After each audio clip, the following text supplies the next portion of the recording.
오늘 느헤미 2장을 보겠습니다. 느헤미야는 이제 예루살렘에 가서 이제 성을 재건하는 일에 힘쓰게 되는데요. 이제 그 앞에 이제 아닥사스다 왕에게 청원하여서 결국은 이제 허락을 받고 예루살렘에 가게 되는 내용입니다. 먼저 질문을 좀 읽고요. 본문의 의미를 좀 더 살펴보도록 하겠습니다.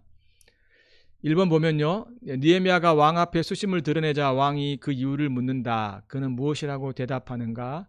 이것을 통해서 왜 그가 왕 앞에서 수심을 드러냈다는 것을 알 수 있는가? 여러분 1절부터 3절까지 쭉 보면 이제 그런 내용들이 나오는데요. 우리가 알듯이 느헤미야가 섬겼던 왕은 아닥사스다 왕인데요. 이미 이제 느헤미야는 예루살렘 성벽 재건을 위해서 하나님께 이제 기도했던 자였잖아요. 그런데 이제 드디어 왕을 만나게 됩니다. 이제 1장과 2장은 한 4개월 정도가 지났습니다. 그러니까 이제 느헤미야가 하나님께 기도할 뿐만 아니라 아마 그 왕을 만날 때를 기다리면서 또 계속적으로 기도했던 걸 볼 수 있는데요. 이제 그가 이제 하는 일은 직분은 이제 포도주 술 관원이었기 때문에 왕에게 포도주를 이제 따르는 그런 직책이 있었는데요. 포도주를 따르는 과정에서 이제 그의 얼굴이 이제 근심으로 가득 찬 것을 왕이 보고 이제 왜 그러냐고 묻죠. 이것을 통해서 우리가 알 수 있는 것은 아마도 두 가지라고 생각을 합니다. 첫 번째는 뭐냐면 이제 그가 이제 3절에도 말한 것처럼 성읍이 황폐되고 성문이 불탔기 때문에 그 일로 인하여 좀 답답한 마음이 있었던 것 하고요. 또 이제 왕에게 이런 말을 해야겠다는 생각 때문에 얼굴 표정이 좀 더 쉽지 않았을 거라는 생각이 듭니다. 그렇기 때문에 지금 이제 왕이 이것을 보고 이전과 다른 모습이기 때문에 이걸 묻죠. 그런데 이제 여기서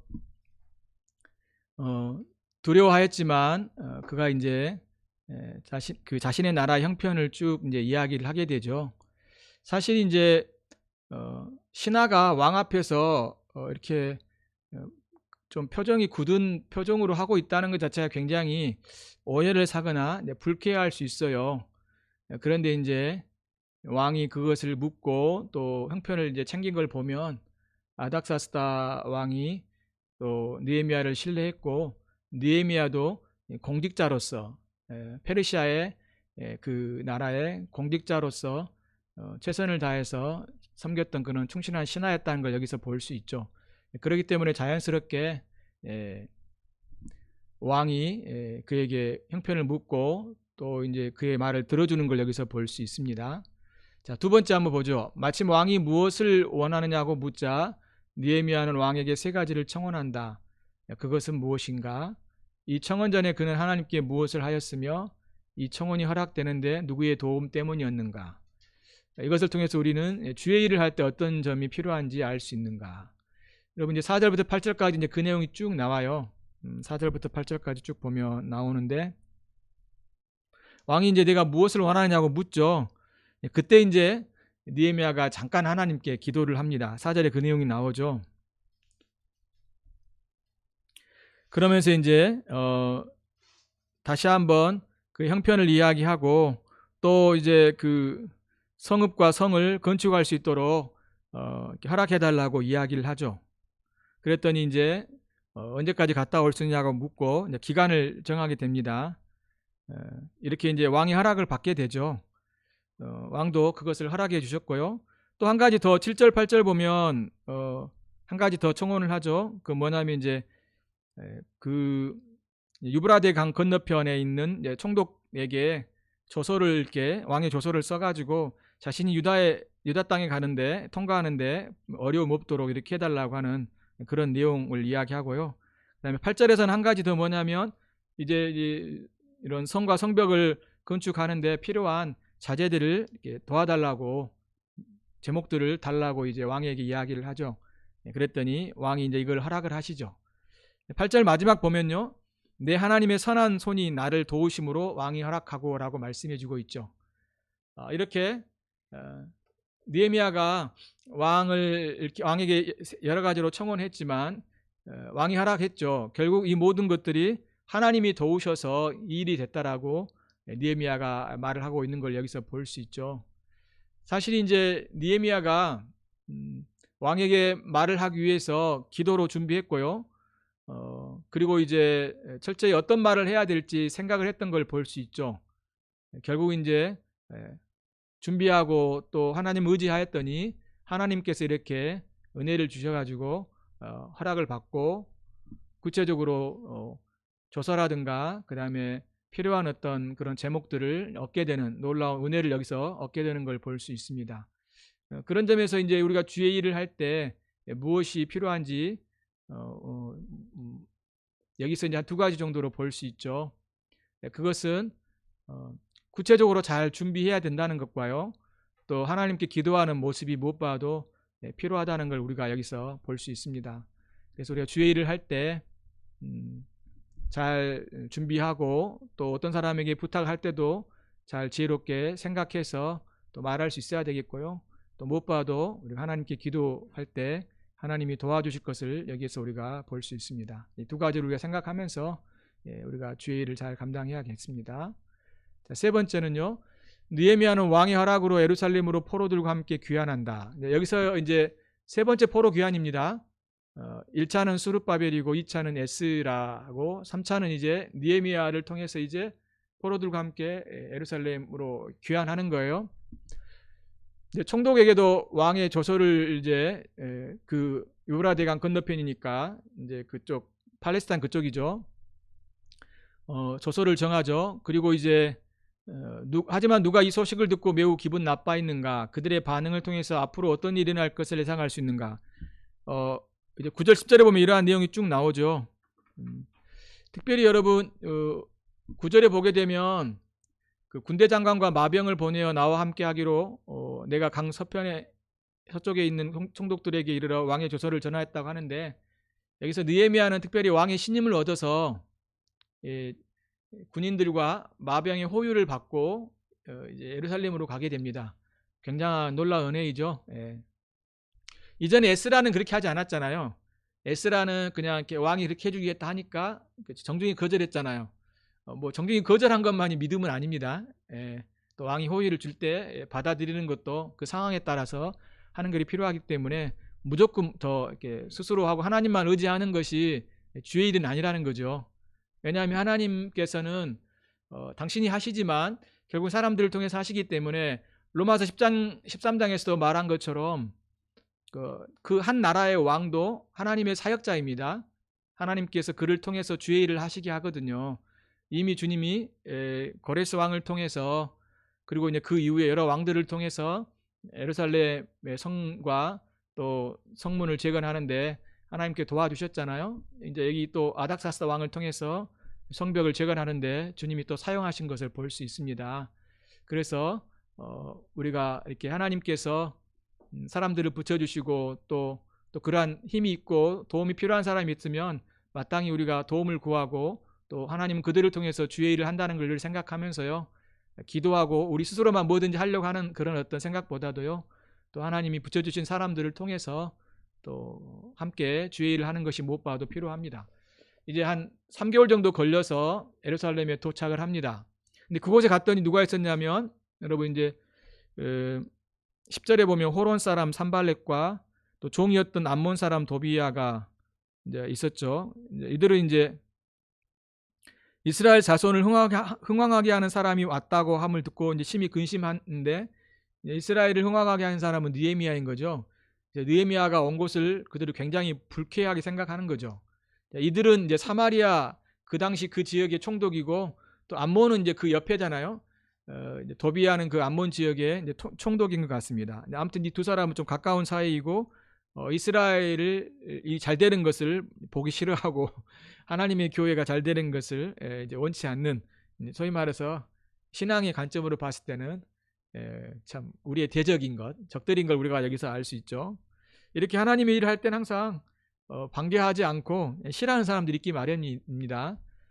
이렇게 느헤미야도 주의 일을 하고자 했지만 여전히 반대하는 세력이 있었다는 걸 여기서 볼 수 있죠. 그것도 이제 그 당시에 총독이니까 나름대로 힘이 있는 자들이잖아요. 그들이 이렇게 반대하는 걸 볼 수 있습니다. 자, 4번 보겠습니다. 느헤미야는 예루살렘에 도착하여 어떤 일을 먼저 하는가. 11절부터 16절까지 나오는데요. 이를 통해서 우리는 주의 일을 할 때 어떤 점을 배울 수 있는가. 여러분 이제 쭉 내용을 보면 우리가 읽었긴 했지만 이제 도착하자 머문 지 사흘 만에 이제 그가 예루살렘을 이제 성벽과 그런 성들이 어떻게 됐는지 짐승을 타고 쭉 둘러봅니다. 근데 그것도 이제 다들 모르게 혼자 쭉 둘러봐요. 그러면서 이제 성벽이 불타고 또 무너졌고 짐승이 지나가지 못할 정도로 이렇게 굉장히 많은 문제점들이 이걸 다 발견하게 되죠. 특별히 이제 그는 아무런 사람에게도 어떤 백성의 지도자들에게도 자신이 이러한 일을 할 것이라는 것들을 이제 말하지 않고 쭉 살펴보게 됩니다. 이렇게 성벽을 시찰한 이유가 뭘까요? 두 가지 이유 때문에 그러겠죠. 아직은 이제 예루살렘 그 성이 얼마나 파괴가 됐는지 잘 몰랐기 때문에 그런 이제 정확하게 그러한 사항들을 알기 위해서 쭉 이제 시찰을 하게 되는 거죠. 왜냐하면 정확한 사정을 모르고 또 심각성을 모르고 주의 일을 할 수 없기 때문에 그렇습니다. 두 번째는 이제 앞서 이야기한 것처럼 방해자가 있었기 때문에 자신이 이제 공개적으로 알리고 그런 일을 하게 되면 분명히 막고 또 방해하기 때문에 이제 혼자 밤에 몰래 은밀하게 이제 이렇게 그 폐허된 곳을 쭉 살펴보는 걸 여기서 볼 수 있습니다. 참 지혜로운 행동이죠. 예. 자, 5번째는요. 느헤미야는 예루살렘 성벽 시찰을 마치고 성벽 재건을 위하여 어떤 조치를 취하는가. 여러분 17절 18절 보면 그런 내용이 나옵니다. 이를 통해서 주의 일을 할 때 직분자들이 성도들을 어떻게 설득해야 하는지 배울 수 있는가. 17절 18절은 이제 성벽을 다 시찰한 다음에 형편이 얼마나 열악한지를 그가 알았기 때문에 이제 백성들을 이제 함께 모아놓고 이제 그들에게 이야기를 하는 내용이에요. 자, 우리가 당한 공경은 너희도 보고 있는 바라. 예루살렘이 황폐하고 성문이 불탔으니 자 예루살렘 성을 건축하여 다시 수치를 당하지 말자라고 말을 합니다. 그가 보았기 때문에 어때요? 이런 말을 할 수 있었죠. 다시 한번 이제 우리가 정말로 이렇게 수치를 당하고 있는데 이것으로도 우리가 벗어나야겠다. 우리가 예루살렘 성벽을 우리가 건축하자라고 이제 사람들의 마음을 움직이고 동기부여하는 걸 볼 수 있습니다. 그러면서 18절 보게 되면 그가 어떤 말을 덧붙이냐면 하나님께서 자신을 도우신 일과 또 아닥사스다 왕이 또 그에게 도왔던 그에게 이야기했던 그런 내용들을 쭉 이야기하면서 이런 이야기를 하니까 어때요? 백성들이 굉장히 어때요? 정말 하나님께서 우리를 도우고 계시고 또 하나님께서 역사하시고 계시다는 걸 그들이 인지했기 때문에 다 함께 우리가 성벽을 쌓자라고 하면서 그들이 이제 성벽 건축하는데 이제 일을 시작하게 되는 걸 볼 수 있습니다. 자, 이 장면은 느헤미야가 백성들을 설득하고 또 하나님의 역사와 능력을 이야기하면서 또 하나님 하신 일들을 이야기하면서 함께 이제 성벽을 건축하는 일에 힘쓰자라고 이제 권면하고 독려하는 그런 내용이죠. 사실 이제 느헤미야가 그냥 혼자 왔다라면 사실 이 일을 감당하기는 어려웠을 것입니다. 그런데 이제 백성들과 같이 왔고 특별히 무엇보다도 하나님께서 이 일을 도우고 있다라는 것을 이제 이야기를 해준 거죠. 그러니까 이제 아닥사스다 왕에게 허락을 받고 또 그러한 모든 과정들을 다 설명하니까 백성들이 굉장히 이제 동기부여가 돼서 하나님이 우리와 함께 하시고 또 성벽을 재건하는 일에 정말 하나님이 도우시고 계신다는 걸 그들이 알게 된 거죠. 왜냐하면 이제 필요한 자재도 주고 또 하나님께서 이걸 모든 것을 허락하신 내용들을 들었기 때문에 이제 굉장히 그들은 이때가 바로 하나님께서 역사하시고 일할 때란 걸 알고 이제 마음을 같이하여서 함께하는 것을 볼 수 있습니다. 자, 또 이제 여기서 한 가지 생각해 볼 건 뭐냐면 이 느헤미야가 어때요? 이 일을 감당할 수 있었던 거는 뭐냐면 그가 왕의 술관원이었기 때문에 가능한 거죠. 그가 왕에게 이러한 걸 청원하지 않았다라면 사실 어느 누가 왕을 만날 수 있었겠습니까? 또 왕의 신임을 얻지 않았다라면 어떻게 이 성벽을 짓는데 필요한 자재들을 얻을 수 있겠습니까? 그리고 또 왕의 조사라든가 여러 가지 도움의 손길을 얻기는 쉽지 않았을 것이죠. 그래서 사실은 느헤미야도요, 사실 에스더와 같은 사람이죠. 에스더도 어때요? 정말 하나님께서 그를 왕비로 부르셔가지고 이제 왕에게 청혼을 해서 이스라엘 백성들을 구원해 내잖아요. 그것처럼 느헤미야도 어때요? 그가 그래도 술관원이 되었기 때문에 하나님께서 그를 통해서, 자신을 통해서 이스라엘 백성들을 구원해내고 성벽을 재건하는 일에 사용할 거란 어떤 그런 마음을 주셨기 때문에 이 일을 감당한 거죠. 이렇게 하나님은 사람들의 마음을 움직이시고, 또 하나님의 백성은 하나님께서 자신을 왜 나를 이곳에 두셨다라는 것, 두셨전을 인지하고 오히려 이제 그걸 통해서 주님의 도구와 주님의 사역자로 사용되는 걸 볼 수 있습니다. 여러분, 우리는 우리 현재 하고 있는 일을 통해서 하나님은 분명히 당신의 일을 이루어 가십니다. 하나님은 우리를 통해서 다른 사람들을 섬기게 하시고, 우리를 통해서 교회를 세우게 하시고, 우리 현재 위치에서 다른 사람들에게 복음을 전해서 하나님의 놀라운 역사를 증거케 하는 그런 하나님의 일꾼으로 사용하신다는 거죠. 그래서 우리가 어떤 큰 일이 아니어도요, 우리의 처한 환경에서 그 위치에서 사람들을 만나고 또 어떤 맡겨진 일을 할 때 그 일들을 통해서 하나님께서는 당신의 나와 교회와 복음을 증거하는 귀한 도구로 사용하신다는 겁니다. 그러므로 여러분들이 어때요? 현재 그 자리에서 무엇보다도 신임을 얻고 최선을 다해서 일을 하는 게 중요합니다. 그럴 때 이제 우리가 하나님께서 우리 일을 통해서 또 다른 사람들에게 복음을 전하며 또 하나님의 영광과 교회에 놀라운 유익을 끼치는 그런 도구로 사용되는 것이죠. 그러므로 하나님께서 여러분에게 주신 그런 직장, 직위, 또 그런 위치, 그런 역할들을 여러분이 그냥 아무렇게나 생각하기보다도요, 하나님이 주신 자리, 또 하나님께서 이것을 통해서 나를 사용하실까라는 어떤 그런 생각을 가지시고 여러분이 그 자리에서 주의 일을 잘 감당하시면 좋겠습니다. 자, 그 다음에 6번 보겠습니다. 예루살렘 이제 성벽을 재건하는데 방해자가 있었죠. 그들이 이제 어떻게 대적하냐면요, 19절에 그러한 내용이 나오고, 또 그러자 이제 느헤미야가 그들의 말에 대해서 이제 대답을 하는 내용이 나오는데요. 여러분 19절 20절 한번 보시면요, 여기 보면 이제 산발랏과 그다음에 도비야와 아라비아 사람 게셈이 나오게 되죠. 이제 성벽을 짓겠다 하니까 어때요? 이들이 비웃고 업신여겨요. 조롱한 거죠. 멸시하는 겁니다. 그러면서 너희가 하는 일이 무엇이냐, 너희가 왕을 배반하고자 하느냐라고 이렇게 이야기한 거죠. 그러니까 왕의 허락을 받았음에도 불구하고 그들이 우기고 있는 걸 여기서 볼 수 있습니다. 사실 이 산발랏과 도비야와 또 게셈, 특별히 산발랏과 도비야는요, 이스라엘과 전혀 상관이 없는 사람처럼 보일 수 있어요. 왜냐하면 이제 20절 보면 느헤미야가 이렇게 말하잖아요.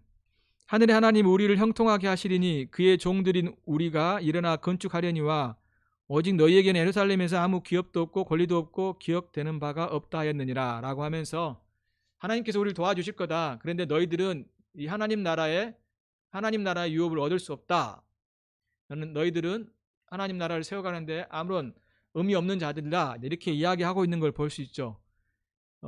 이 산발랏과 도비야는 어떤 사람이냐면요, 그 당시 그 대제사장 엘리야십의 손자와 그 산발렛의 딸이 결혼했어요. 그러니까 이미 산발렛은 나름대로 그 이스라엘의 그 고위층 사람들과 굉장히 친분이 있는 사람이에요. 이미 이제 결혼까지 할 정도였으면 나름대로 많은 세력이 있었던 걸 볼 수 있죠. 힘이 있고 그런 능력이 있는 사람이에요. 그리고 이제 이스라엘 사람들과 관계가 있는 거죠, 어느 정도. 그리고 이제 도비야는 그 예루살렘이 망한 후에 아마도 암몬으로 이렇게 그 동쪽이 암몬이거든요. 암몬으로 팔레스타인 옆에, 이스라엘 옆에가 암몬이거든요. 암몬으로 이렇게 피신한 유대인 후손이지 않을까 이렇게 추측을 하는데요.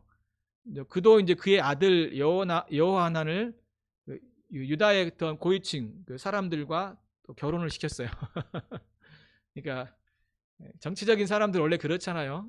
항상 이렇게 고위층 사람들과 결혼을 시켜서 자기의 어떤 신변이라든가 자신의 어떤 그런 지위를 향상시키려고 하는데, 그런 점에서 산발랏이라든가 이 도비아는 이 이스라엘과 전혀 상관이 없는 사람은 아니에요. 그런데 이제 뭐가 문제입니까?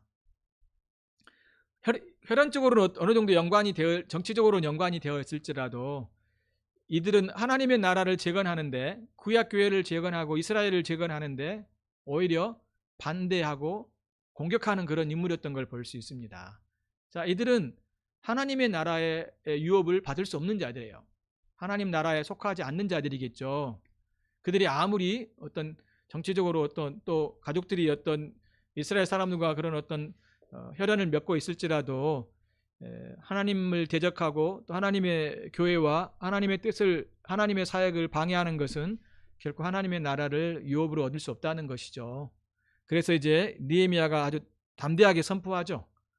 이런 대적자들과 반대자들을 향해서 너희들은 아무 기업도 없고 권리도 없고 또 기억되는 바도 없다라고 하면서 아주 냉정하게 그리고 정확하게 그들을 지적하고 내쫓는 것들을 볼 수 있습니다. 자, 이렇게 전체적인 흐름들을 봤고요. 본문을 통해서 우리가 한 두 가지 정도로 살펴볼 수 있습니다. 물론 이제 이 과정은 하나님이 하신 일이기 때문에 이제 그거는 말할 것도 없어요. 하나님이 도와주셨고 또 백성들을 설득할 때도 하나님이 도와주셨기 때문에 이제 성벽을 재건하는 일에 놀랍게 이제 사용이 되는데요. 특별히 이제 느헤미야가 왕에게 청원하는 과정 첫 번째 하고요. 두 번째, 성벽을 재건하면서 백성들을 설득하는 과정들을 좀 볼 필요가 있어요. 첫 번째는 느헤미야가 왕에게 청원할 때 어땠습니까? 그는 먼저 기도하는 사람이었다는 걸 볼 수 있죠.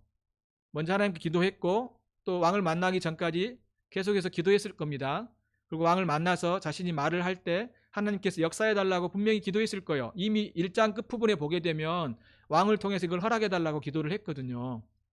그리고 성벽을 재건할 수 있도록 많은 필요들을, 그러니까 그가 이제 왕에게 청원할 때 왕에게 조서를 내려주라 한다든가, 그 다음에 이제 제목들, 그 성벽 짓는 데 필요한 어떤 그런 건축물들을 제공해달라고 하는 것도 그냥 나온 게 아니라 이미 기도를 했을 거예요. 하나님께 구체적으로 이것들을 주님 허락해달라고 기도를 했겠죠. 그리고 이제 왕이 이제 자신이 머문 곳에 그 왕의 겨울 궁전에 왔을 때 이제 한 4개월 정도 걸렸는데, 이제 그때 이제 자신이 이제 어때요? 그것에 몰두하고 있고 또 왕에게 뭔가를 말하기 위해서 얼굴이 이제 좀 굳어져 있고 표정이 그랬던 거죠. 근데 어쩌면 한편으로는 그것도 어쩌면 왕에게 뭔가에게 관심을 끌기 위해서 하는 어떤 그런 면도 있지 않는가 저는 생각을 해봅니다. 근데 마침 이제 왕이 그걸 보고 그에게 묻게 되죠. 그리고 이제 왕이 이렇게 허락하는 걸 보게 되면 하나님께 기도하고 하나님의 도우심을 얻은 것도 있지만요. 그래도 느헤미야가 그 페르시아의 공직자로서 왕을 잘 섬기고 그 나라를 잘 도왔기 때문에 왕의 신임을 얻어서 이렇게 허락을 받았다는 걸 우리가 볼 수 있습니다. 그런 점에서 우리도 하나님께 구체적으로 기도할 뿐만 아니라 우리 자리에서 최선을 다할 때 하나님은 그것을 통해서 당신의 일을 이루어 가신다는 걸 늘 생각을 해야 됩니다. 그러니까 우리는 이제 교회 생활에만 집중하는 경향이 많이 있는데, 신앙생활은 교회 생활만 하는 게 아니죠. 우리의 직장, 여러분의 삶의 터전에서 여러분이 최선을 다해서 할 때 하나님께서 이 일을 통해서 당신의 일들을 이루어 가신다는 걸 여러분이 항상 기억하셔야 됩니다. 어떤 사람을 만나는 것, 또 어떤 일을 하는 것, 그 모든 일들을 여러분들이 잘 감당하시면서 그 일을 통해서 하나님께서 언젠가는 또한 당신의 복음을 증거하고 또 당신의 일을 하는 데 사용할 거라고 여러분이 아시고 또 여러분이 맡겨진 자리에서 잘 감당하시기를 바랍니다. 자, 그다음 두 번째는 이제 성벽을 재건할 때 백성들을 설득하는 과정들을 좀 볼 필요가 있어요. 먼저 이제 성벽을 시찰을 하죠. 그러니까 정확하게 어떤 문제점이 있고 어떤 형편에 있는지를 파악을 한 거예요. 그냥 무턱대고 하나님께서 우리와 함께 하시고 우리를 도우실 거라는 이야기를 해서 그냥 무조건 이렇게 기도로 이렇게 아니면 그 사람들을 이렇게 무릎 꿇고 끌고 가는 게 아니라 먼저 그 현재의 상태가 어떤지를 잘 파악하고 구체적으로 뭐가 문제인지를 잘 이제 헤아린 거죠. 그거를 통해서 더 이제 그 마음을 가졌다고 저는 봅니다. 그게 첫 번째고요. 두 번째는 이제 그가 말을 할 때 하나님께서 자신에게 역사하셨던 것들을 증거하는 거죠. 그러니까 지도자들이 어떤 일을 할 때도 그렇고 여러분이 어떤 일을 할 때도 분명히 하나님께서 그것을 도우신다는 걸 우리가 알 수 있어요. 하나님 분명히 어떤 일을 할 때 갑자기 우리에게 어떤 일을 주시지 않고 분명히 하나님께서는 그 일이 하나님의 뜻이라는 어떤 증거들을 주시면서 분명히 하나님께서는 기도하게 하시고 또 그 기도의 응답으로 역사하셔서 어떤 일들을 진행하시는 걸 볼 수 있습니다. 그리고 특별히 이제 이것들을 혼자 아니 같이 어떤 일을 해야 된다라면 이제 사람들의 마음을 설득하고 또 하나님께서 그동안 도우셨다는 것들을 이제 증거하면서 같이 권면하고 설득하여 주의 일을 하는 것이 필요하잖아요. 이렇게 느헤미야는 기도하고 또 하나님의 함께 하시고 도우셨다는 것을 이야기하고 구체적으로 하나님 어떻게 도우셨는가를 증거함으로 백성들을 설득하고 또 이 일이 하나님으로부터 왔다는 것을 이야기하면서 이제 성벽 재건하는 일에 힘쓰자라고 권면을 했던 걸 볼 수 있어요. 이런 면에서 우리가 가정에서도 우리 아이들을 설득하는 거라든가 또 어떤 중요한 문제가 있을 때 교회 안에서도 우리가 이런 것들을 잘 살펴서 일방적으로 밀어붙여서 어떤 일을 하기보다도요, 우리가 하나님 인도하심과 또 사람들의 마음을 설득하면서 일들을 잘 할 때 오히려 한 마음으로 또 한 뜻으로 주의 사역을 잘 감당할 수 있을 거라고 봅니다. 그런 점에서 우리가 이런 부분들을 잘 배워서 우리의 가정과 또 직장이라든가 교회 안에서 어떻게 주의 일을 잘 감당할 것인지를 배울 수 있는 좋은 계기가 될 거라고 저는 생각을 합니다. 그래서 여러분들이 이 왕위에 청원하는 과정이라든가 백성을 설득하는 과정들을 잘 생각하시면서 여러분이 맡겨진 주의 일들을 잘 감당하시는 여러분의 삶이 되시기를 바랍니다. 함께 같이 기도하겠습니다. 오늘 말씀 생각하면서요, 우리 함께 우리가 기도하는 자 되게 하시고 또 우리에게 맡겨진 일을 최선을 다하게 하시고 또 하나님의 능력을 경험하고 또 마음을 같이하여 주의 백성들과 주의 일을 감당할 수 있도록 같이 기도하기를 원합니다. 같이 기도하겠습니다. 하나님 아버지 감사합니다.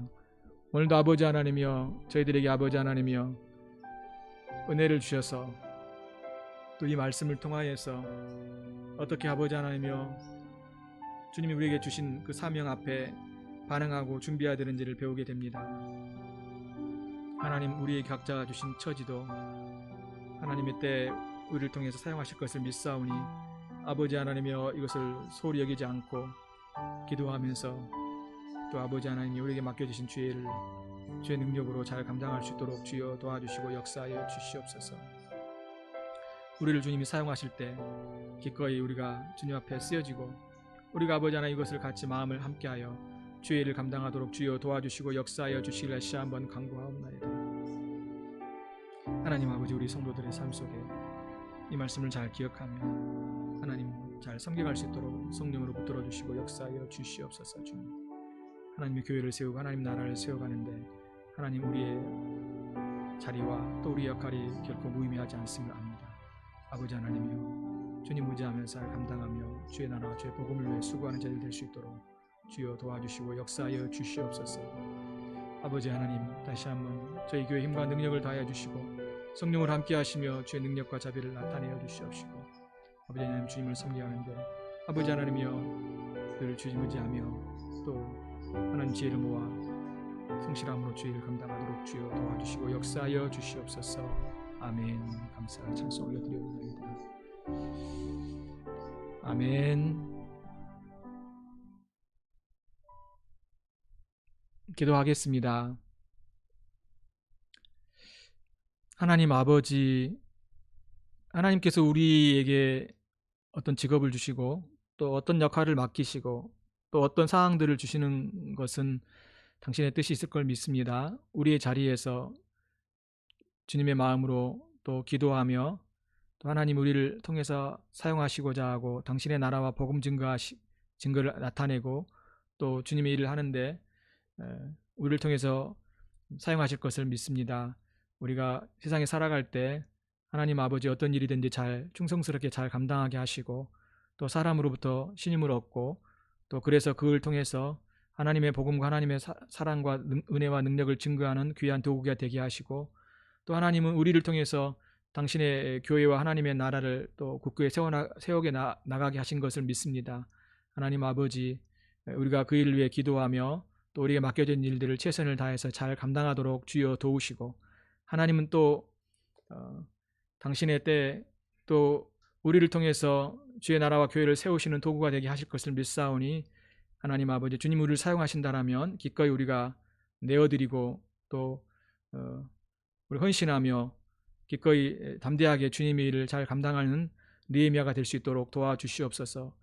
에스더와 느헤미야가 이렇게 하나님의 교회와 하나님의 나라와 이렇게 구약 교회를 위해 수고했던 것처럼, 그 백성들을 위해서 헌신하였던 것처럼, 우리도 하나님 아버지 주의 나라와 주의 복음을 위해서 쓰여지는 주의 백성들 될 수 있도록 도와주시고, 무엇보다도 하나님의 마음으로 기도하고 주의 능력과 주의 의지, 주님의 도우심으로 주의 사역을 잘 감당하는 주의 백성들 될 수 있도록 도와주시고, 우리 사랑하는 성도들의 마음속에 늘 감사함과 또 하나님 우리와 함께 하시고 우리를 통해서 일하기를 기뻐하신다는 걸 믿고, 하나님 아버지 성실히 잘 감당하는 주의 자녀들 되도록 인도하여 주시옵소서.